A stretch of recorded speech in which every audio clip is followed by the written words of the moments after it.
Alright, quick short how-to video.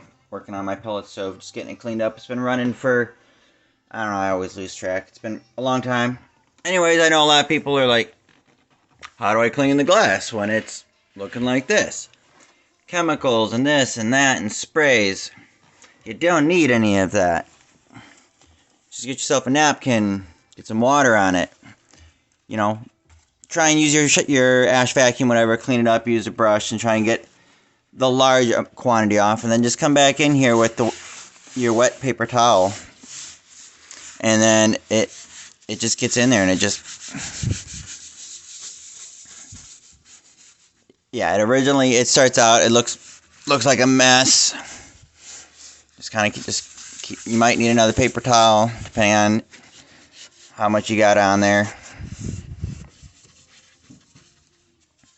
and it'll look like that.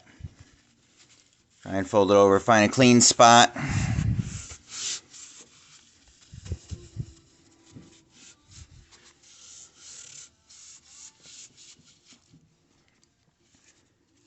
and find another clean spot and dry it up a little bit. And this goes for too, if you've got, say you haven't cleaned the glass in a really long time, and you've got like burnt, like it's like black, it's like burnt on. Same thing. Just use water, just clean it a little bit more often, shut it down, use some water, and just scrub it, just work it, a little bit of elbow grease, get in there. It may not come off the first time, but 2-3 more times, it usually comes off about the third time.